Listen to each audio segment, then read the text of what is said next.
And so here they are. He sat down and he's teaching them. Now, he's been teaching on one side of the lake, and he goes back to the other side, and he goes one side where Mount of Olives is, comes back. He's here teaching and all that. So the religious leaders are in town. They see that he's there finally in the temple courts, and they have caught this woman in adultery. Now, we need to understand that this is kind of in the morning. This is an early time of day. So this means that they didn't necessarily catch her in this act of adultery in the morning. They most likely caught her the night before and have held her. And they have demoralized her. And they've demeaned her. And they've been cruel to her. Not a very godly thing. For religious leaders particularly. And so they've caught this woman in the act of adultery, stood her in plain sight of everyone and said, "Teacher!" This woman was caught in the act of adultery. And by the law of Moses, we are supposed to stone her. Now, this is another thing significant to see here. One, she's caught in the act of adultery. But it takes two to tango. And according to the law of Moses, as found in Leviticus, the specific law that they're talking about, you're supposed to bring both the man and the woman. And according to the law of Moses, both are to be stoned. The man isn't there. Just the woman. And this is also something that, obviously, she probably did this somewhat regularly. And so they kind of knew she was going to do this. And they were trying to find something to catch Jesus in. Because you see, these religious leaders are getting tired of the fact that he's turning the world upside down. They're getting tired of the fact that he is, in a sense, taking away their control over the people and giving them freedom, giving them hope, helping change their lives, turning the world around, basically telling them God loves you and you can grow and you can be healed. And they're getting frustrated, so they're looking for something to catch him in, and they're like, "Oh, that woman who always is sleeping with that guy, let's go catch her." And so in a sense, what they've done is they've decided for once they're going to actually apply this law. But they're only half-heartedly applying it because they just have her. They don't have the man. That would tick me off if I was there. And so the woman knows that. And the woman is terrified. Terrified because she knows the law isn't being followed completely. They have already tortured me, not maybe physically, but done a lot of tormenting to me the night before. I'm going to die. The reason that they asked Jesus, "What do you think we should do?"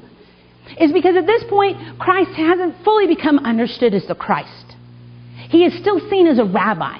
And as that means that he is a person who is supposed to help have an interpretation on the law. And so when they say, "The law of Moses says we're supposed to stone her, what do you think?" Now here's this, the catch that they're trying to do is if he says, "Go ahead and stone her," then he is condoning their lack of following the law. He's allowing them to get away with something illegal. And that's not good. And also if he says, "Go ahead and stone her," he also has to now answer to the Roman authorities, who by the Roman law, you cannot kill somebody without their consent. I think that's weird. I would never say, "Go ahead, yeah, sure, kill me." But it was the Roman law. I wasn't there at the time. And so Christ if he says yes to stone her, then he has to not only answer to the Jewish authorities, but also the Roman authorities. And so if he says no, don't, then he says that he's not fulfilling the law. And so Christ, go ahead to the next slide,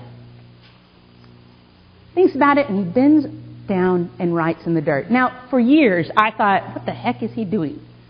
"Oh, I'm bored with you. I'm going to doodle." No. On the Sabbath, you're not even allowed to write 2 letters on a piece of paper. That's considered work. Odd, I know, but we weren't alive then. We'll understand later why. But you were allowed to write in the dirt. Again, odd, I know, but. And so the fact that he bends down and writes in the dirt says, I know the law. I know what you're supposed to do and what you're not supposed to do. And what you're doing right now is not what you're supposed to do. And he writes in the dirt. There's a passage in Jeremiah that says, "Those that forsake God, their names will be written in the dirt and in the dust, so that they will be blown away." And that is done in contrast to those that are written in the book of life. These Jewish leaders know that verse. And they see what Christ is doing. First of all, He's following the law. Second, He's writing in the dirt. And some scholars speculate that He maybe is writing their names, because He's watching them forsake Him. He's watching these men and women with the stones in their hands turn away from the way of God. So He bends down and He writes in the dirt. They keep badgering Him. Jesus, what do you think? Come on. Come on. What do you think? He finally stands up. The one of you that is sinless, go ahead. Throw the first stone. The only one there who has that right to do it is Christ. For He is the only one in that crowd that is sinless. And He's not going to do it. And then He bends down and writes in the dirt some more.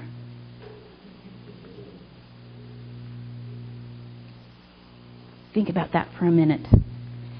Think about what that would sound like. Think about if you were in that crowd and you heard Christ say to you, if you're sinless, go ahead. If you're sinless, throw that first stone. Go ahead to the next one. Hearing that, they walked away, one after another, beginning with the oldest, and the woman was left alone. Jesus stood up and spoke to her. Woman, where are the ones that condemned you? No one was there. When I think about this passage, I think about how brokenhearted Christ was over these men and women with the stones. See, I think oftentimes we focus on the woman who was forgiven, and that is important to do. But there's another aspect here. You see, when Christ responds to the woman, He says, neither do I. Now go on your way, and from now on, do not sin. He tells the woman, give up this way that you were following of brokenness. But He already had asked somebody else to give up before that.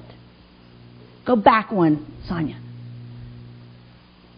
He says, the ones who are sinless among you. He asked these men and women to give up their hatred. He asked them to take a look at themselves and give up the brokenness. And I don't know how honest they were. I don't know if they're like, well, I don't want to be the one who throws the first stone. Well, I don't want to. Do you want to? I don't want to. I have a feeling some of them said, this is wrong. What am I doing? I'm holding this with hatred in my heart. And they begin to look at themselves. When I think about this, I really think that I can identify more with the people in the crowd.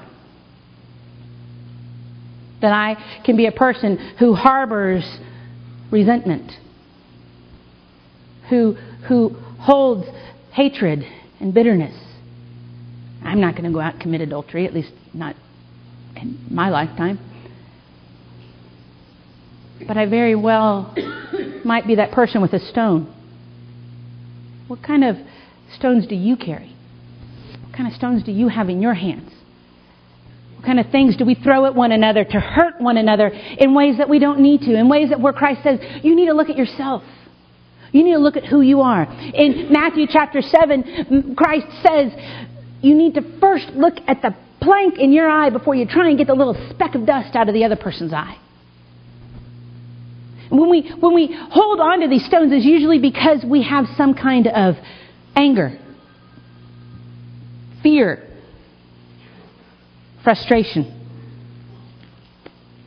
And we can throw them with saying hateful words, hurtful words, passing judgment. Assuming, well, you see that girl over there? She got pregnant from her boyfriend and he left her. And we decide instead we're going to judge her for becoming pregnant. and not see the brokenness that's in her for the fact that she got pregnant. And he left her. And now she's going to be alone raising this kid. Or maybe we see that bitter man who lives across the street from us. And we say, I don't want to talk to him. I don't want to spend time with him. But we don't see the real hurt in his soul. And so we have things to give up. Maybe your brokenness is like that of the woman. It's a more obvious sin that must be given up. Alcoholism. Addiction. Adultery. It's one of those things that you know to get to the deeper brokenness, you're going to have to let go of that. When Christ challenged the people in the crowd to say, the one who doesn't have sin can throw the first stone, they had to take a look at themselves. Say, am I going to give up my right to throw a stone for real healing? When the woman was set free, Christ said, now leave this way. He didn't condone her sin. You were sinful, but you've been given mercy.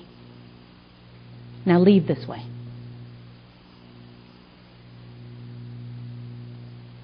In the beginning, we gave ourselves stones. The praise band comes up. Our response to the passage today, I want you to look at that stone and I want you to think about what is that thing that you are holding on to that needs to be given up. That hatred in your heart, that bitterness, that resentment, that brokenness. What is that thing? And as they play and sing, you're welcome to join them in singing. But I'd like to ask you to, when you're ready, come forward. And if you would like, lay your stone at the altar. Those men and women in the crowd dropped their stones where they laid. Put it on the altar and say, Christ, I give this up because I want your transformation.